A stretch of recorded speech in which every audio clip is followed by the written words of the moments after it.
Voilà, messieurs et dames, nous sommes là avec cette actualité qui se passe ici chez nous en RDC, tout précisément ici au Grand Katanga, au Lualaba et à Kolwezi. Il y a une augmentation excessive de la farine de maïs, un sac de 25 kilos.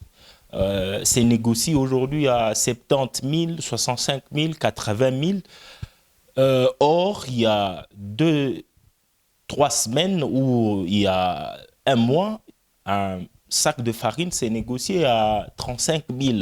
Et nous avons eu à observer que le prix a triplé, presque triplé.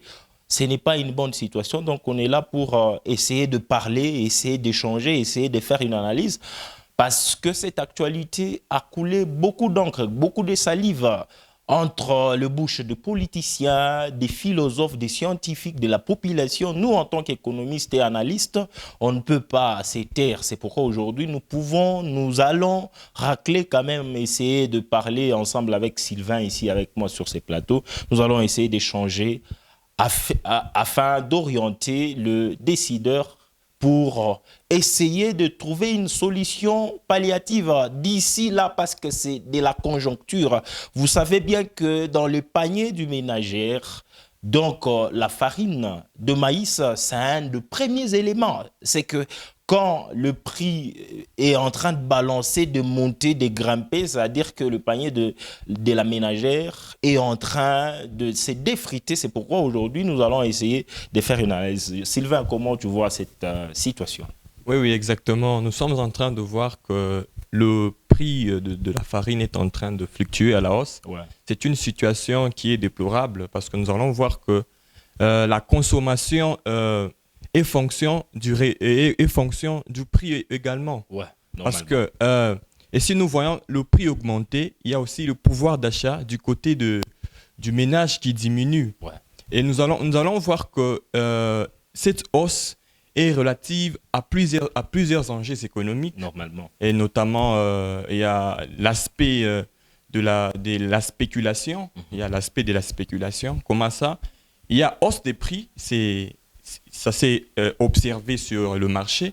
Mais oui. Les consommateurs ont tendance également à payer beaucoup de sacs de farine. Accumuler une provision et pour couvrir leur consommation future. Cet aspect de jeu peut donner tendance à l'inflation. Vous allez observer que quand le prix augmente, normalement, la loi de l'offre et de la demande nous dit toutes choses restant égales par ailleurs.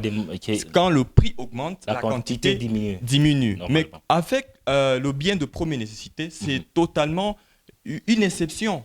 Pourquoi? Parce que nous allons voir que les prix augmentent, mais la quantité demandée ne peut pas diminuer. Oh, mais par preuve de contraire, nous voyons que la quantité demandée augmente. Cet aspect des jeux peut créer encore la fluctuation à la hausse du prix de la farine de maïs. Voilà, moi je suis en train de mettre en jeu l'économie. Vous savez, l'économie, par la définition, c'est au fait cette gestion, la gestion de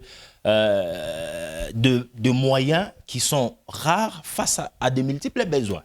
Alors, ici, en RDC, ici, au Lualaba, ici, au Grand Katanga, je suis en train de me demander comment nous gérons, comment on peut appeler. Il y a autant de services de l'économie. Il y a un ministère de l'économie, mais je ne sais pas comment nous pouvons expliquer cela, cependant que l'économie est une science qui est en train de gérer, qui est en train de mettre en cohérence entre les moyens qui sont rares et des multiples besoins. Voilà que chaque mois, chaque jour, chaque moment, nous avons une population que nous devons normalement quantifier, savoir que nous avons tel nombre d'habitants et une quantité, chaque mois, nous devons commencer à consommer.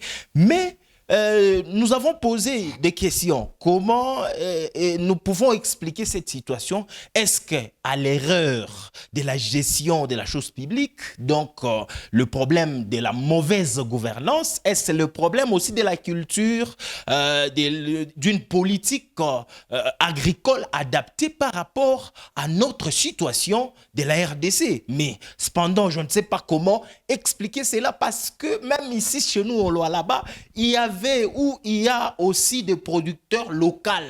Entre autres SMCK, il y a aussi la production du gouvernement provincial, mais aujourd'hui, il n'y a presque pas la quantité ou presque pas de la production locale. Donc cet état des choses, je ne sais pas déjà, vous venez de comprendre qu'il y a un problème de la gouvernance, il y a un problème de l'économie. Je venais de vous dire que l'économie est cette science qui est en train de gérer les moyens qui sont rares face à des multiples besoins. Voilà, messieurs, nous devons aussi savoir que notre économie est extravertie, Ouais. c'est-à-dire tournée vers l'extérieur. L'extérieur. Il y a également, et avec cette fluctuation du taux des dollars, Ouais. nous allons observer également les prix internes subir des conséquences. Des conséquences. Parce que la production locale ne parvient pas à satisfaire la demande La globale. demande intérieure. La demande intérieure. Normalement. D'où nous sommes censés recourir à l'extérieur de notre pays, notamment recourir à la Zambie. À la Zambie, Et cet ouais. état de choses fait en sorte que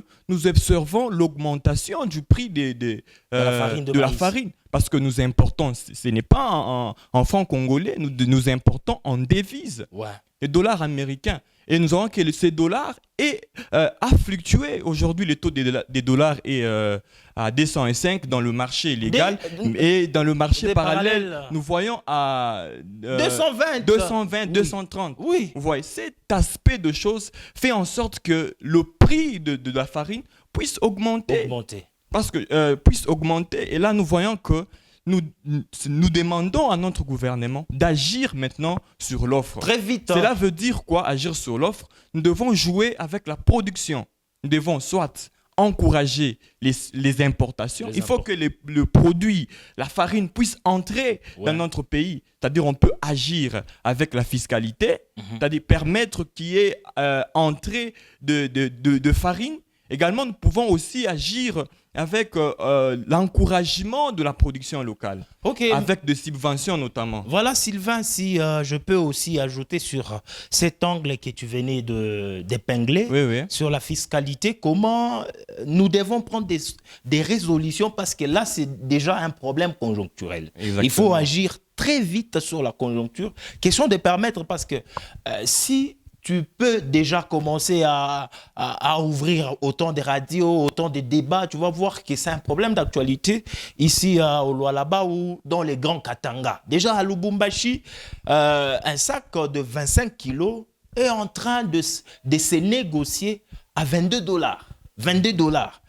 Si nous devons jouer sur la production locale, mais ce n'est pas un problème que nous devons résoudre à l'amiable maintenant, parce qu'il faut d'abord observer un temps, c'est-à-dire cultiver pour maintenant observer une croissance de la production. Voilà que c'est un problème à 2 trimestres ou à 3 trimestres.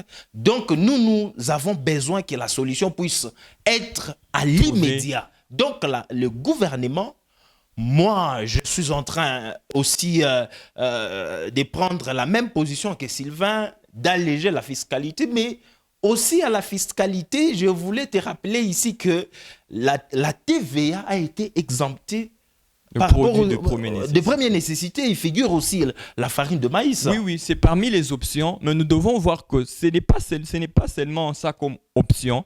Moi, je pense qu'on doit aussi alléger les taxes à la douane.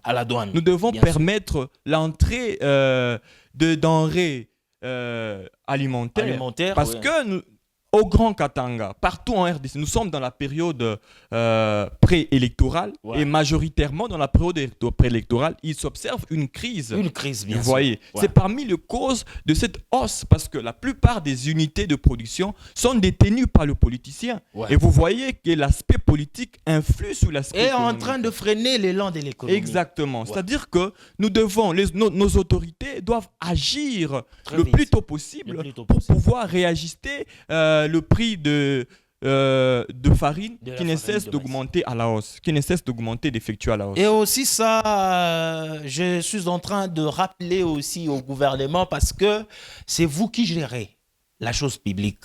C'est que nous avons observé une augmentation du budget. Est-ce que vous ne pouvez pas prendre une portion du budget pour acheter? Là, on ne dit pas que vous allez donner ou distribuer gratuitement le sac de farine que vous allez acheter. Non, vous allez vendre, mais pas avec une grosse bénéfice comme les commerçants le font. Donc, vous devez intervenir comme il y a des options que l'État doit intervenir sur le marché afin de réguler, afin de stabiliser. Donc, vous, en tant que gouvernement, en tant qu'autorité, vous pouvez prendre une partie voilà, du budget, aller acheter, s'approvisionner, question de pallier, parce que c'est une carence. Nous, en économie, quand il y a flambée des prix, quand il y a augmentation des prix, nous expliquons cela par une insuffisance, une carence, une rareté sur le marché. Et c'est ce que nous avons observé. Quand il y a rareté, c'est-à-dire c'est tout à fait normal que le prix puisse augmenter. Exactement. Voilà, c'est quand même ça. C'est que nous devons donner comme contribution. Je ne sais pas si, Sylvain, tu as aussi des réponses à proposer au gouvernement. Comme je viens de le dire, l'État doit agir le plus tôt pour chercher, pour trouver une solution à ce problème. Parce que sans que l'État ne s'investisse, nous allons tomber dans une situation tellement qui ne sera pas une bonne situation pour le ménage. Et donc, je pense qu'il est temps à notre gouvernement, il est temps aux autorités économiques de jouer leur rôle. L'État doit jouer son rôle. Ici,